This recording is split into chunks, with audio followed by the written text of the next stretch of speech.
Olá, meus amigos, sejam todos abençoados.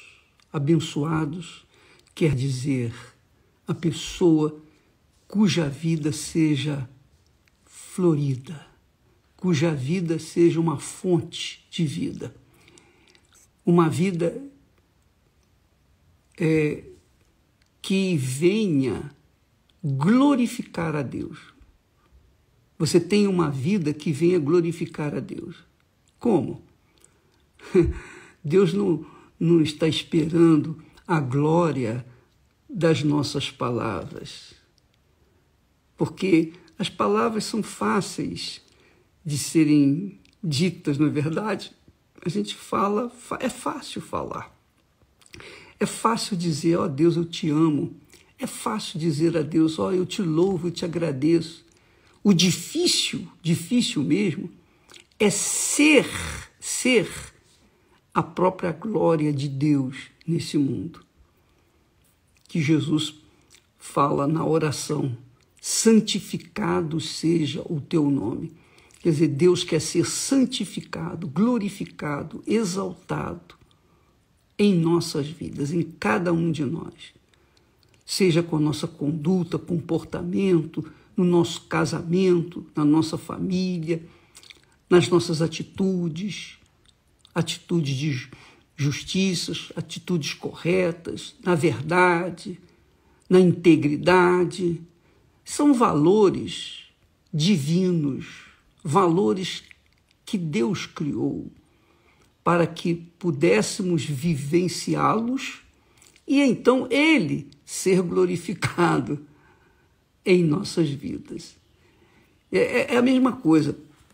Você tem um filho, uma filha, e a sua filha ou seu filho envergonha você vivendo na promiscuidade, envergonha você nas drogas, vivendo nas drogas.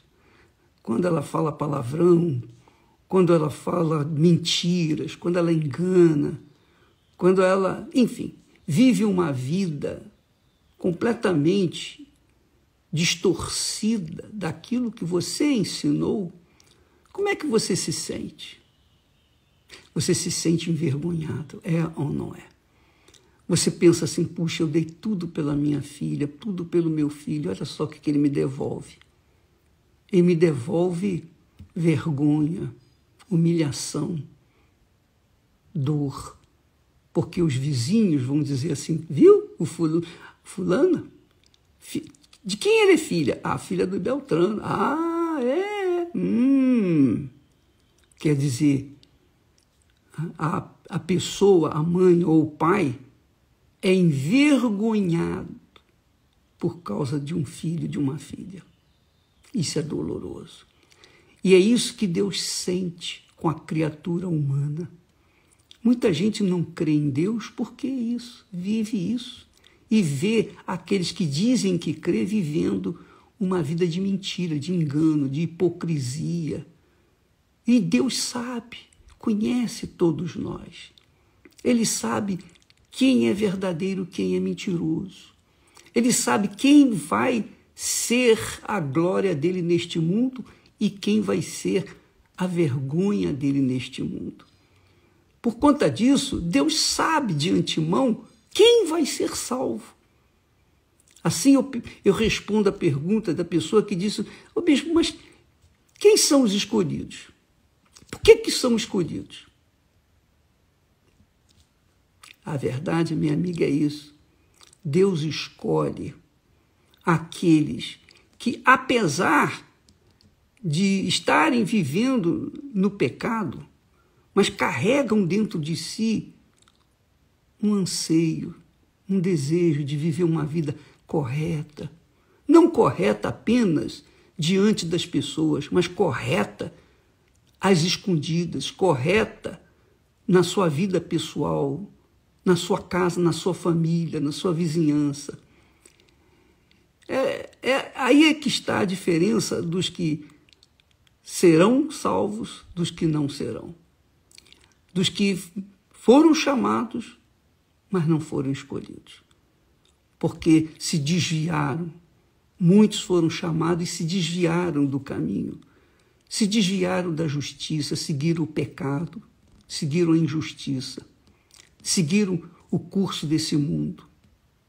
Por isso, o apóstolo Paulo, conduzido pelo Espírito Santo, ele diz assim, olha só, ele diz assim, o mundo não conheceu a Deus pela sua sabedoria, não conheceu a Deus pela sabedoria do mundo.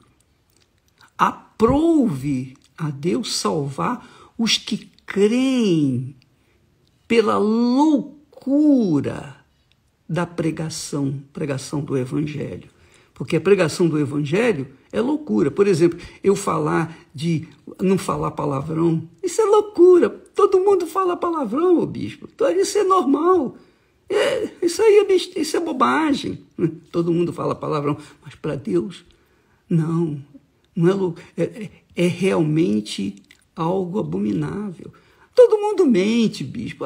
Mentira. Uma mentirinha aqui, uma mentirinha. Não vai fazer diferença. Deus é verdade. Quem tem o Espírito Santo tem o Espírito da verdade. E quem tem o Espírito da verdade não fala mentira. Não, como é que eu vou ter? Eu tenho o Espírito Santo, que é o Espírito da verdade, e viver com mentira nos lábios. Como? Então, é assim que a gente vê dentro das igrejas.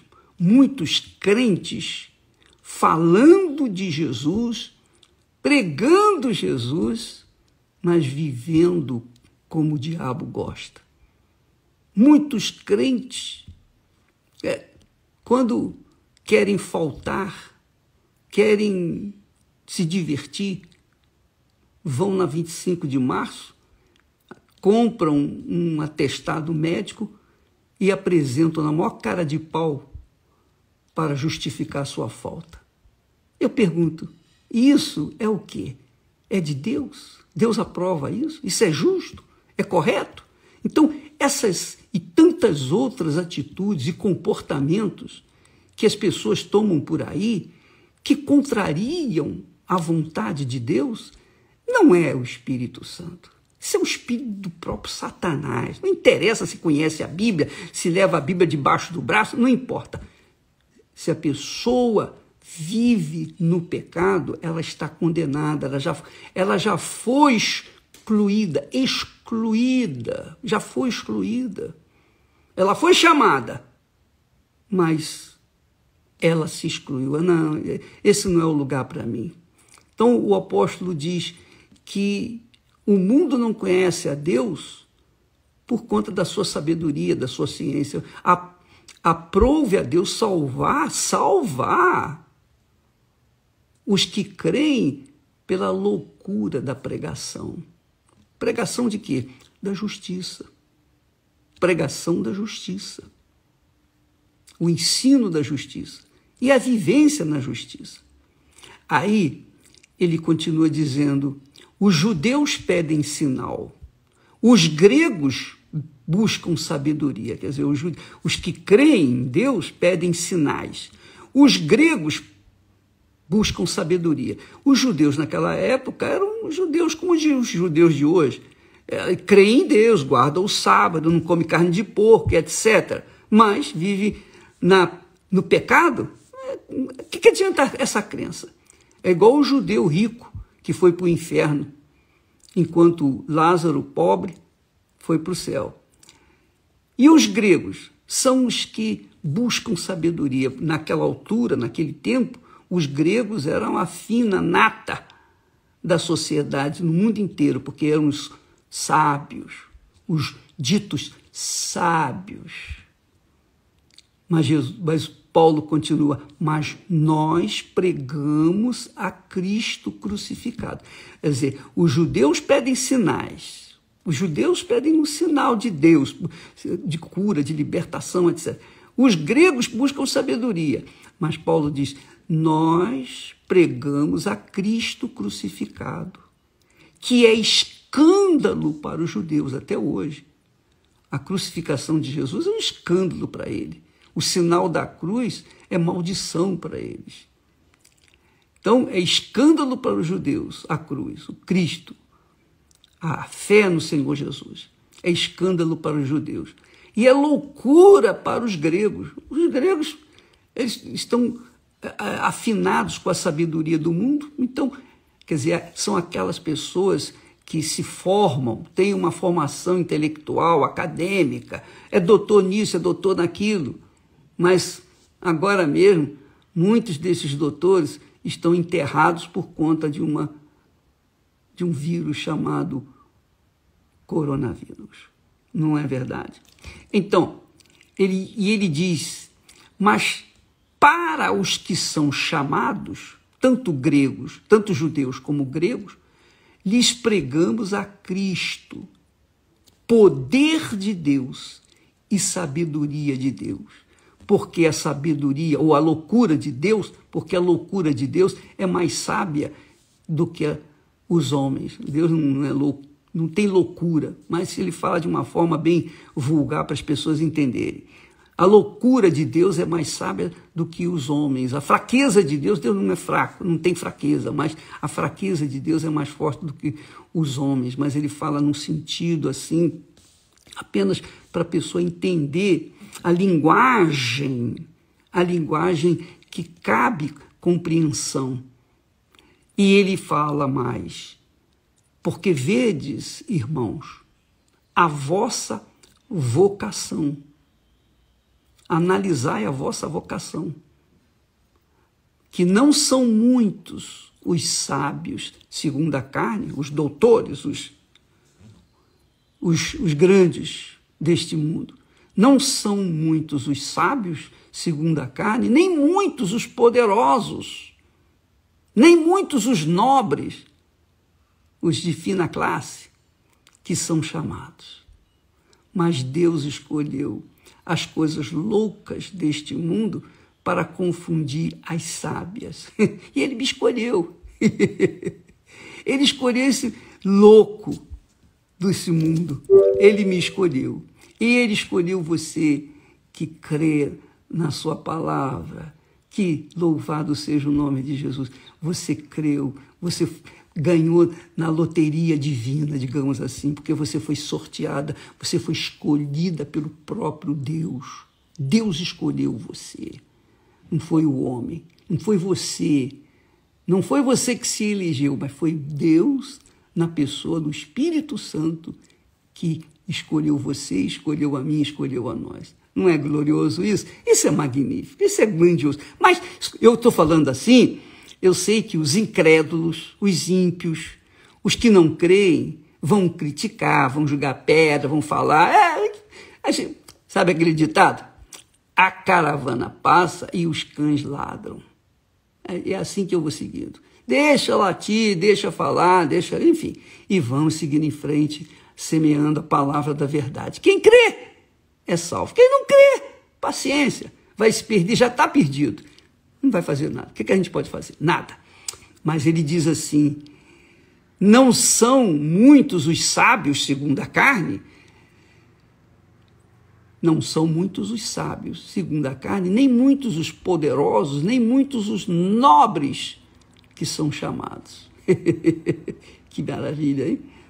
Mas Deus escolheu as coisas loucas desse mundo para confundir as sábias.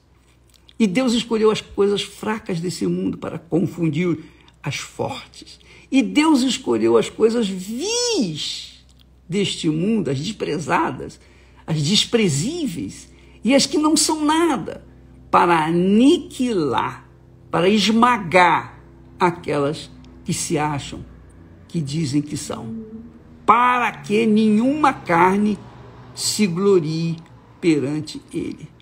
Nenhuma carne, ninguém tem o direito de se gloriar diante dele. Todos nós fomos chamados, todos os que foram chamados e que foram escolhidos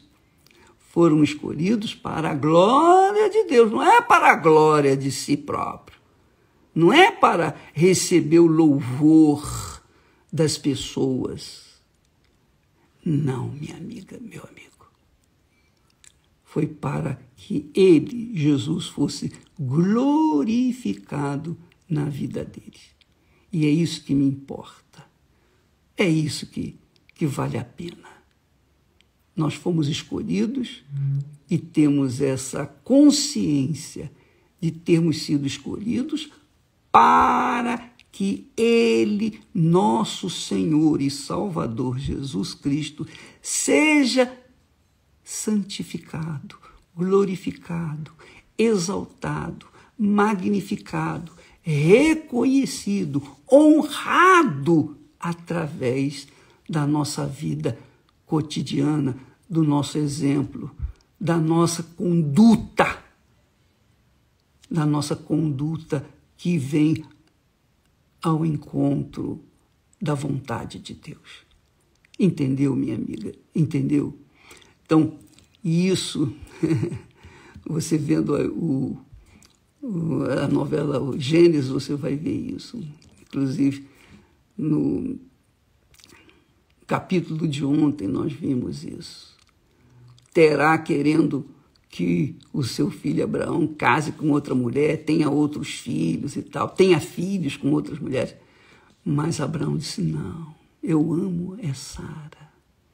Eu amo Sara, ela é a minha esposa, ela que eu escolhi. A minha vida é dela, a vida dela é minha.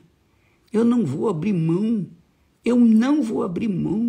dessa lealdade, dessa fidelidade para com ela, para satisfazer o meu ego e ter filhos e gerar descendentes e herdeiros. Não, eu estou preocupado em ser leal a ela, porque essa lealdade de Abraão para com Sara era e significava ou tipifica a lealdade nossa com Deus. É isso aí. É isso aí. Eu sei que falar em casamento, o bispo está brincando. Mas na época de Abraão era a mesma coisa. Ele podia ter outras mulheres, porque a mulher dele não tinha filhos, então ele tinha o direito de gerar filhos com outras mulheres. E foi o caso de Jacó, por exemplo, gerou filhos até com as servas dele, para crescer o número de homens e poder ser fortalecido e poder defender a família, etc, etc, etc. Hoje não há necessidade disso.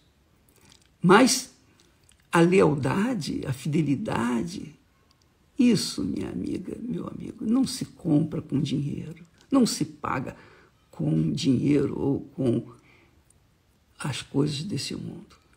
Você vive, ou você tem ou você não tem. Caráter é uma coisa que a gente já vem de berço, né? Caráter vem de berço.